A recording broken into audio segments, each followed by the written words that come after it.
kita langsung mulai berbicara tentang extraordinary you. Tadi kita udah berdoa. Sekarang kita langsung buka ayatnya aja di Mazmur 139 ayat 14. Mazmur 139 ayat 14. Ayatnya powerful. Tadi kalau teman-teman perhatiin, kalau ada follow Instagram saya, tadi pagi saya udah posting quotes dari firman malam ini. Gitu intinya. Jadi teman-teman udah bisa kira-kira gue bakal ngomongin apa. Oke.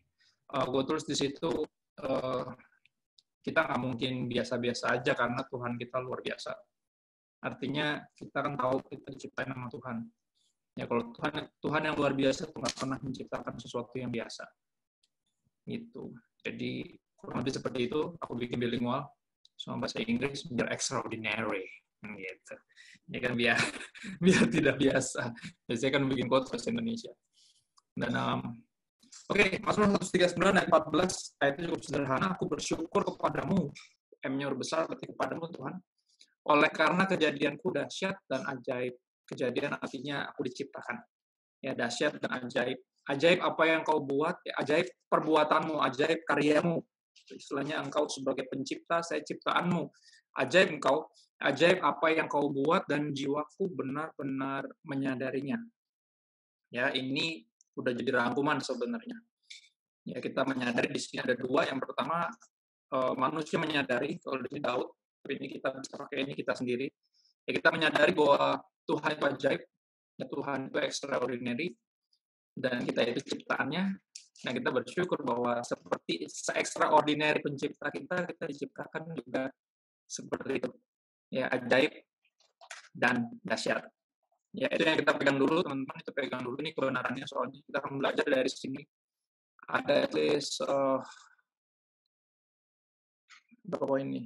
Ada 4 poin kalau yang suka nyatat. Ya, kalau yang nggak suka nyatat, mesti mulai suka, karena nanti depan pintu surga ditanyain catatannya mana? Gitu. Ya, enggak deh. Nggak ditanyain. Itu kalau lagi retret, bukan lagi mau masuk surga. Oke, yang pertama adalah penting untuk mengenal siapa pencipta kita.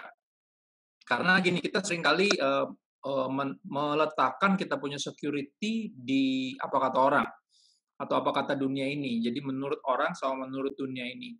Dan itu yang bikin kita itu seringkali insecure. Ya, karena kita kurang bersyukur, makanya kita insecure. Oke? Ya. Dan coba lihat di penting yang pertama, ini poin pertama, kita mesti mengenal siapa pencipta kita. Se-extraordinary apa dia. Ya, yang pertama dia sebagai pencipta. Pengkhotbah 12 ayat 1. Ayat yang cukup terkenal buat youth, apalagi pasti sering dikhotbahin. Ya, dibilang gini, ingatlah akan penciptamu pada masa mudamu. Ya, jadi sedini mungkin lu harus menyadari bahwa lu ciptaan Tuhan. Dan lu harus terus mengingat dia.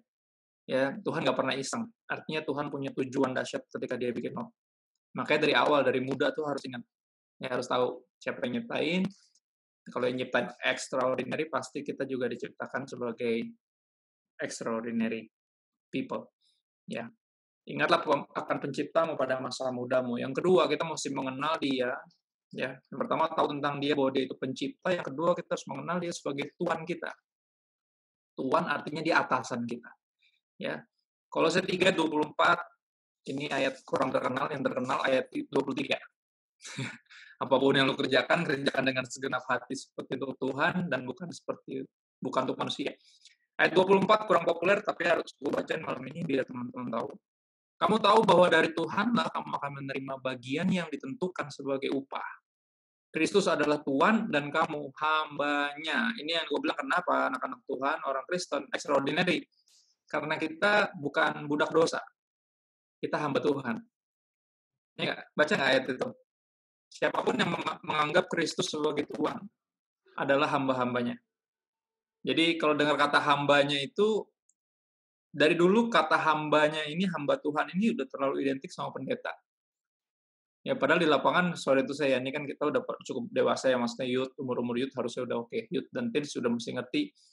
Padahal di lapangan nggak semua pendeta itu hamba Tuhan. Ada juga yang hamba uang, ya, ada yang emang pengen terkenal, ada yang emang pengen jadi artis tapi nggak kesampaian, akhirnya jadi pendeta, karena pendeta juga cukup ngartis, ya kan. Jadi di lapangan ada yang begituan. Jadi nanti kalau ketemu jangan kaget, ya gue udah kasih tahu soalnya.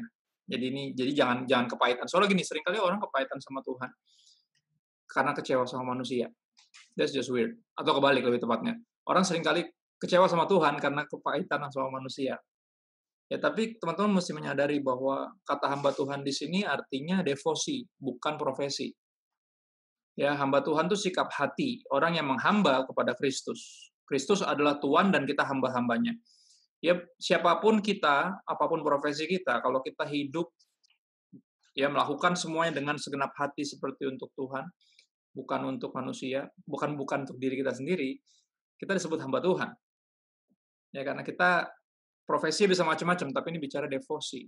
Ya, kalau Kristus itu Tuhan bagi lo dan lo menghamba kepadanya, berarti lo hamba Tuhan. Jadi apa? Extraordinary. Karena umumnya orang itu budak dosa, budak dari nafsunya sendiri, ya kan, budak dari ambisinya sendiri, impiannya sendiri, bucin, budak cinta, ya kan. Terus apa lagi yang alay-alay. Itu ordinary, right? Tapi kita extraordinary. Kenapa? Karena kita di ayat firman Tuhan ini bilang bahwa Kristus adalah Tuhan kita dan kita hamba-hamba Tuhan. Ya enggak? Extraordinary kan? Catat lagi tuh. Yang berikutnya, poin berikutnya, setelah kita mengenal Tuhan sebagai pencipta kita mengenal Dia dan menganggap Dia sebagai Tuhan kita melayani Dia sebagai Dia Tuhan kita dan kita hamba-hambanya. Yang ketiga, kita mengenal Dia sebagai Bapa yang baik. Ya, kita percaya kepadanya bukan hanya seperti orang-orang secara ordinary, orang percaya sama Tuhan itu ordinary. Ya, umat dengan Tuhannya itu ordinary, tapi kita anak-anak dengan papinya. And that's, my friend, it's extraordinary. Ya kan? Extraordinary. Dan orang pertama yang istilahnya pribadi pertama yang mengajarkan bahwa Tuhan itu Bapa itu Tuhan Yesus. Kapanpun kamu berdoa, berdoalah seperti ini, Bapa kami yang di sorga, dikuduskanlah namamu, dan seterusnya. Jadi Tuhan rindu untuk kita memandang Dia secara tepat, mengenal Dia secara intim, seperti anak sama papinya sendiri. And that's, my friend, sekali lagi, extraordinary. Matius 7 ayat 11, Tuhan Yesus berkata seperti ini, jadi jika kamu yang jahat tahu memberi pemberian yang baik kepada anak-anakmu, apalagi Bapamu yang di sorga, Ia akan memberikan yang baik. Ya, saya ulang, Ia akan memberikan yang baik kepada mereka yang meminta kepadanya. Jadi dalam hidup ini, walaupun nggak semua yang kita minta dikasih sama Tuhan, tapi Dia memberikan yang baik. Karena ini kenyataan yang seringkali yang kita minta, bukan yang baik. Ya, yang kita minta biasanya yang aneh-aneh. Sampai ada satu ungkapan cukup terkenal, kenapa sih kayak cewek tuh demennya cowok tuh yang nakal gitu. Ya kalau kurang nakal, kurang keren gitu. Akhirnya dapat bad boy, abis itu diselingkuhin, ya dikecewain, di PHP-in, terus sedih. Habis itu sedih, curhatnya sama yang culun, kan gitu. Ntar yang culun udah mulai baper, nggak taunya cuma jadi tong sampah, tempat curhat. Kan kasihan gitu. Kayak di drakor-drakor gitu. Ya kan? Sebenarnya yang sayang tuh yang best friend-nya yang dari kecil agak-agak culun, tapi dia naksirnya sama yang badung-badung gitu, anak band, yang kayak gimana gitu, anak basket, temennya gitu-gitu, ya kan? Jadi ya itu salah sendiri sebenarnya. Oke. Teman-teman mesti belajar percaya bahwa Tuhan nggak selalu memberikan yang kita mau, tapi Dia selalu menyediakan yang kita perlu. Artinya, yang dipercayakan sampai hari ini itu yang terbaik bagi kita. Suka atau nggak suka, kita akan memandangnya dengan tepat one day. Mungkin belum sekarang, beberapa kayak, gimana yang terbaik? Gue berasal dari keluarga broken home, terbaik gimana maksudnya? Yang gitu. Tapi one day, teman-teman akan menyadari betapa power-nya of being broken. Oke, pelayanan terhebat seseorang, teman-teman, kalau kita ngobrol sama hamba Tuhan, dalam artian pendeta-pendeta yang melayani sekarang, biasanya pelayanan terhebat mereka justru berasal dari kesakitan mereka yang paling dalam. Oke, luka mereka yang paling parah, itu biasanya jadi pelayanan mereka yang paling hebat. Jadi dalam hidup ini, jangan sia-siakan kita punya penderitaan, jangan sia-siakan kita punya pergumulan, karena Tuhan, orang yang akan dipakai Tuhan luar biasa, extraordinary, akan diproses luar biasa. Jadi get used to it, karena kita luar biasa, kita extraordinary, jangan heran kalau prosesnya juga extraordinary. Ya, karena emang kita ini extraordinary, Tuhan itu extraordinary, tapi good news-nya apa? Dia itu Papa. Artinya Dia akan memberikan yang baik kepada kita. Ya, Dia akan selalu memberikan yang baik. Bukan yang selalu yang kita minta, dikasih. Bukan juga rasanya seringkali yang paling menarik, tapi dia punya yang terbaik. Dunia dan iblis seringkali menawarkan yang menarik, tapi hanya Tuhan punya yang terbaik, jadi kita harus percaya itu, bahwa kita anak-anaknya dan dia papa kita. Berikutnya, poin kedua, yang pertama tadi tentang siapa pencipta kita. Ya ingatlah penciptamu pada masa mudamu, aku bersyukur kepadamu karena kejadianmu dahsyat engkau yang buat. Ya. Jiwaku benar-benar menyadarinya, yang pertama menyadari siapa yang bikin kita. Dan betapa dia sangat extraordinary. Dia bukan cuma pencipta, dia bukan cuma Tuhan, tapi dia juga Bapa. That's extraordinary, karena umumnya semua agama biasa aja. Maksudnya, ya Tuhan pencipta, oke. Rata-rata agama percaya begituan, semua agama. Ya Tuhan sebagai Tuhan atau Raja umum, itu extraordinary, tapi Tuhan sebagai Papa, itu extraordinary. Ya. Yang kedua, kita masuk ke siapa kita. Oke, setelah kita mengenal pencipta kita akan mulai menyadari berarti kalau penciptanya aja extraordinary, berarti ciptaannya juga dong. Gitu. Baru kita masuk ke mengenal diri kita sendiri. Seperti yang firman Tuhan bilang, bukan apa kata orang, bukan apa kata diri lu sendiri, apalagi apa kata setan. Tapi apa kata Tuhan sendiri, yang bikin kita. Oke, lu mesti percaya sama yang bikin. Ya, aneh bin ajaib adalah ketika kita punya kecenderungan nih, lebih percaya sama abang-abang counter HP daripada sama manual book. Bener nggak? Ya kan, lu kan kalau udah apa-apa ada manual booknya, tapi berapa banyak yang baca? Pasti jarang. Terus kalau kenapa-napa pasti langsung datang ke tukang konter, "Bang, ini kok begini, Bang?" Kata abangnya. Lah itu kan ada ininya ya, apa, ada manual book-nya. "Ah, bahasa Inggris, Bang, gue bisa bahasa Sunda." Gitu. Jadi ya males aja sih dasarnya gitu. Mau kata bahasa Indonesia pun manual book juga lu jarang baca. Dan sama, perlakuan kita sama Alkitab juga sama. Kita lebih senang datang ke pendeta, "Pak Pendeta, saya gini nih, gimana ya kira-kira?" Akhirnya Pak Pendeta suruh baca Alkitab, dia nggak mau. Dia cuma pengen tahu mesti gimana, ya itu ada di situ, baca dong makanya. Jelas kok di situ mesti gimana kan gitu. Ya, dan hari ini aku akan kutip beberapa ayat aja tentang kita menurut Tuhan, menurut yang bikin. Oke, menurut manual booknya ini. Besok ada kayak relaunch ini namanya Alkitab Journal. Jadi ada space kosong di samping buat jadiin kayak diary. Ya, jadi buat nyatet, buat nyoret-nyoretnya lebih enak, nggak terlalu sempit. Dan besok gue relaunch jam 12.40 kalau ada yang kosong, nggak ngapa-ngapain daripada gabut, ya apalagi nggak jelas, mendingan ikutan. Ya LAI dari jam 9 pagi sampai 10 malam bikin event. Dan itu macam-macam, ada Frankie Kuncoro, ada gue, itu terus nonstop tuh. Lu bisa ikutin di channel YouTube-nya, bisa live stream, bisa nonton. Ya, gue akan bahas dan ini sedikit lah dari apa yang gue temukan, gue kenali dari pencipta, apa kata dia tentang kita. Yang pertama, manusia itu ciptaan yang paling mulia. Atau ntar dulu deh, ayat hafalan semua orang Kristen dulu deh, Yohanes 3:16. Ya dari situ kita tahu bahwa kita bukan hanya dikasihi, tapi terlalu. Katakan bersama saya, terlalu. Oke, terlalu dikasihi. For God so loved the world. Jadi lu bukan cuma disayang, tapi terlalu disayang. Oke, jadi nggak usah ragukan kenyataan itu. Kenapa? Karena cintanya dia dibuktikan lewat pengorbanan di kayu salib. Jadi cintanya Tuhan tuh nggak perlu dibuktikan lagi lewat yang lain-lain, karena itu udah jelas. Kalau dia nggak sayang sama lo, dia nggak mungkin tergantung di situ buat lo. Oke, itu dulu. Jadi jangan curiga sama cintanya Tuhan. Kalau lo mau meragukan cinta lo yang mesti lo ragukan, bukan cintanya Tuhan. Karena cintanya Tuhan sudah terbukti. Cinta kita nih masih nggak jelas, kan gitu. Di mulut bilang sayang, tapi di tingkah lakunya sebaliknya. Ya kan? Kita yang mesti membuktikan cinta kita. Tuhan udah membuktikannya. Ya, dimulai dari situ. Siapa kita? Kita kesayangannya Tuhan. Kita so love, sangat dikasihi. Ya, kita ciptaan yang paling mulia. Mazmur 8, teman-teman bisa buka. Ya, Mazmur 8 ayat 5 sampai 6.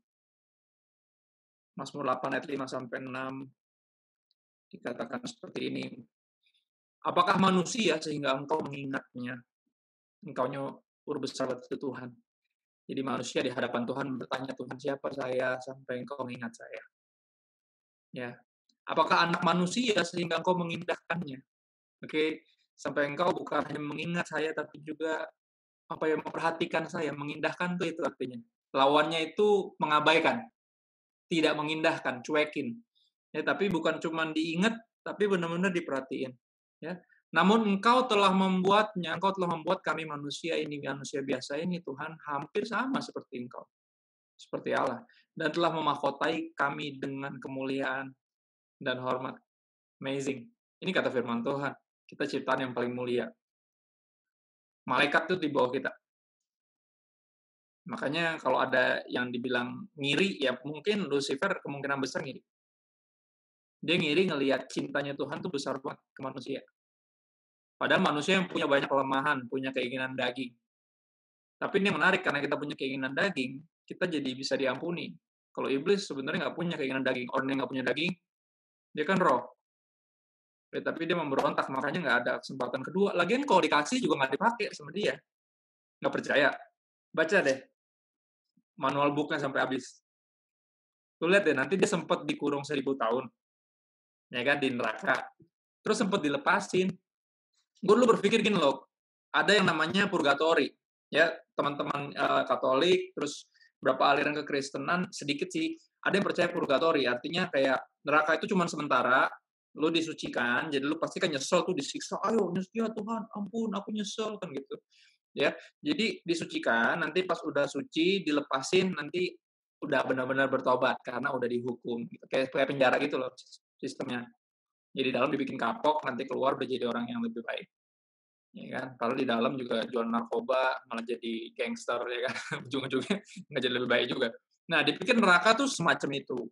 Ya mereka berpikir, gue juga sempat berpikir gitu. Tapi pas gue baca Alkitab sampai habis nih, manual buku baca sampai ujung, akhirnya gue lihat bahwa ketika si iblis dibebasin untuk selama sementara waktu dibebasin lagi, lu bayangin mereka tuh nggak tobat. Ya, iblis, dan dia mengumpulin lagi dari keempat penjuru dunia, Gog dan Magog tuh dibilangnya, ya dikumpulin orang-orang yang mau ngelawan Tuhan. Jadi dia keluar dari situ nggak ada kapok-kapoknya. Dia malah kumpulin pasukan terus mau naik lagi ke gunung kudusnya Tuhan, mau ngajak ribut Tuhan sekali lagi. Dan di manual book tertulis Tuhan tuh cuma tinggal kayak, apaan sih orang? Tinggal gitu doang, langsung kelar ya. Ya itu yang terjadi. Habis itu dia dikurung, dia dan para pengikutnya di penjara di neraka for eternity. Ya, jadi itu meyakinkan gue bahwa kenapa dia nggak diampuni, karena percuma mau dikasih kesempatan kedua juga nggak bakal dipakai. Namanya aja setan. Gitu. Tapi gue percaya kita semua lebih dari malaikat, apalagi lebih dari setan. Ya dong. Kalau dikasih kesempatan kedua, kita nggak akan sia-siain pasti. Kita akan sungguh-sungguh memanfaatkan untuk sungguh-sungguh sama Tuhan. Ya dong. Kayak gini kan 3-4 bulan ini kan kesempatan kedua.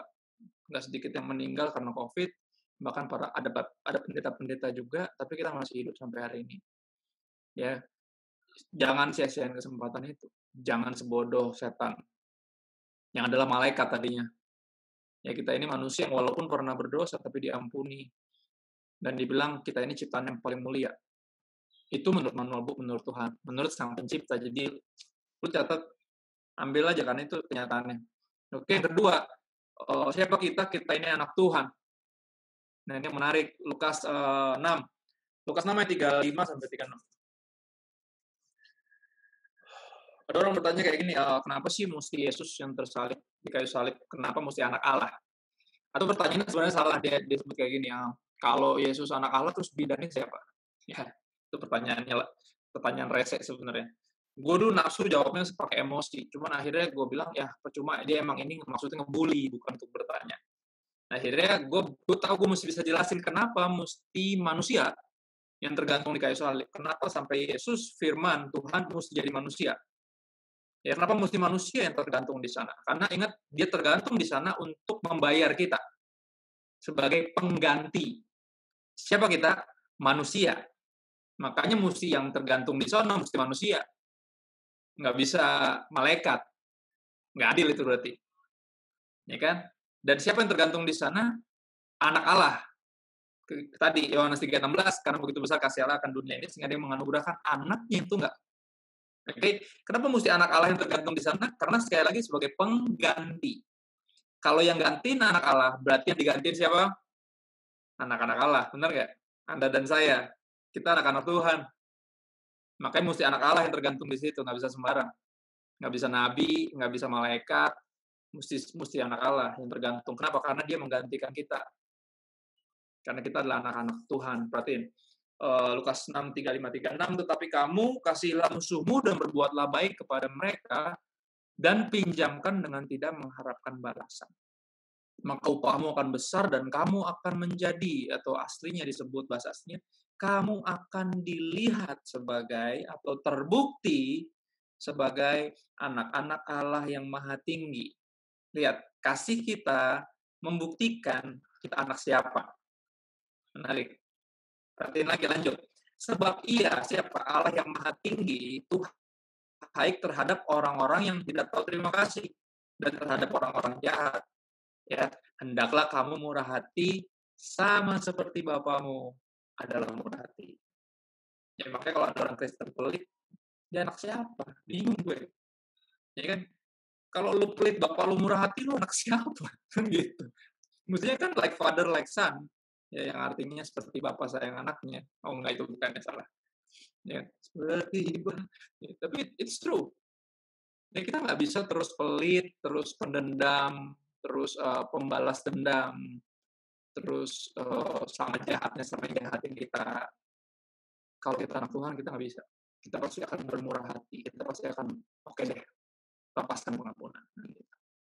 Ya, oh ya udah relain aja deh. Ya, relain aja, let it go, yang itu akan jadi satu soundtrack bagi kita. Ya, let go, let God, let's go, kan gitu. Ya, bisa bikin kita move on dari semua hal yang buruk dalam hidup kita adalah membiarkan yang udah lalu, terus membiarkan Tuhan ambil alih, dan kita melaju bersama Tuhan.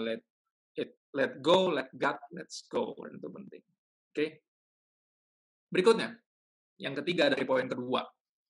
Setelah kita itu ciptaan paling mulia, nomor satu, kita itu, yang kedua kita anak Tuhan, yang ketiga kita ini hamba Tuhan. Tadi udah dibahas di poin yang tadi di atas. Ya, Kristus adalah Tuhan, berarti kita siapa? Hamba-hambanya. Lukas 15 ayat 21. Lukas 15 ayat 21 dibilang seperti ini, kata anak itu kepadanya, Bapa, aku telah berdosa terhadap sorga dan terhadap Bapa. Aku tidak layak lagi disebutkan anak Bapa. Terus anak ini ngomong apa sama bapaknya? Ini Lukas 15, ingat ya kisahnya? Anak yang nggak tahu diri itu. Ini nggak? Kayak siapa? Kayak gue, kayak lu, kayak kita. Ya. Tapi anak ini tahu diri. Udah diproses hidup, udah pernah kena azab, ya kan, udah berakhir jadi budak dosa di kandang babi, udah kena batunya, kalau bahasa ini tuh bahasa dunianya tuh, karena udah tahu nggak ada kemerdekaan di luar dari papa, akhirnya dia pulang dan dia mau minta maaf, tapi papanya terlalu sibuk, terlalu seneng, sehingga permintaan maafnya nggak dengerin juga. Papanya malah sibuk siapin pesta, terus mandiin dia, pakein jubah, pakein sepatu, pakein cincin. Menarik sih kisah ini, dan anak ini sadar bahwa dia tuh nggak layak sebenarnya diberkati, diterima, apalagi dipestain. Dia bilang, Pak, aku tuh nggak layak disebut anakmu. Terus dia minta apa, ingat nggak? Boleh nggak aku jadi salah seorang dari hamba-Mu? Ingat nggak dia bilang gitu? Nah itu dia, itu anak-anak Tuhan yang sejati. Kita anak secara status, tapi secara fungsi kita hamba. Dan itu menarik. Tapi secara relasional, kita bukan cuma anak, tapi best friend. Ya kan, karena ada cuma anak, antara anak sama papa, karena kurang dekat. Tapi kalau papa sama anak kayak teman, dekat. Dan itu dia, kita sama Tuhan, kayak gitu. Mestinya. Ya. Dan yang ketiga, poin ketiga, teman-teman, adalah kalau kita sadar pencipta kita extraordinary dan kita juga extraordinary, kita akan hidup untuk tujuan yang extraordinary. Right? Nggak kayak orang dunia pada umumnya.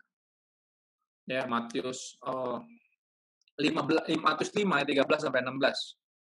Matius 5 pasti udah familiar nih, ya kan? Kamulah garam dunia, terus kamulah terang dunia. Ya kan? Buat apa terang? Buat apa nyalain pelita taruh di bawah tempat tidur? Mau nyari tikus. Ya kan?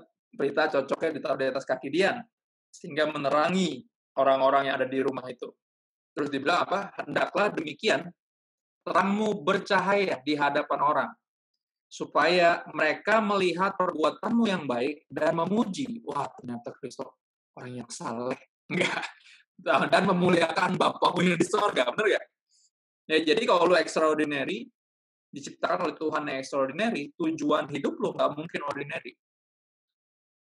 Ordinary-nya adalah orang umumnya hidup buat dirinya sendiri. Me, myself, and I. Kalaupun baik, ini biar terlihat baik. Biar dikagumi, biar jadi influencer. Influencer itu pilek, kan? Influencer maksudnya. Alright? Tapi itu dia. Ya, bisa banget kita melakukan sesuatu yang keren gitu, yang kayaknya mau bermoral dan sangat-sangat baik, ya, sangat upaya kemanusiaan luar biasa, bagi-bagi duit, bagi-bagi handphone, ya kan, bagi-bagi handphone terus ketangkap KPK, ya kan. Jadi lu bisa bikin apapun lah yang keren-keren. Tapi kalau itu buat lu, itu ordinary. Extraordinary bicara purpose utamanya nih buat siapa? Memuliakan Bapa yang di sorga berarti tentang dia. Ingat kita ciptaan. Semua ciptaan dimaksudkan untuk membuat yang melihat ciptaan ini kagum sama penciptanya. Contoh, sungguh besar pengorbananmu bagiku, yang bikin namanya Rago Lewi. Oke, orang kalau dengar lagu itu langsung pengen tahu siapa yang bikin, karena bagus. Yang nyanyi mungkin Yesua Abraham, ya di cover. Yang nyanyi mungkin Gamal sama Audrey sama gue, ya kan di cover. Karena itu yang bikin viral, ternyata itu pertamanya. Ya kan, orang nggak tahu, dia pikir ciptaan gue atau ciptaan Gamal. Ternyata bukan, ciptaan Lewi. Ya, dan akhirnya orang jadi tahu. Kayak gini, misalnya kita dengar di radio, dengar lagu. Enak, langsung kita penasaran kan di radio ya. Kadang, kita nungguin sampai habis, pengen tahu enak lagu siapa ya. Pengen si pembawa acaranya sebutin, ya barusan lagu dari, gitu. Cuma kadang pembawa acaranya suka nggak jelas kan.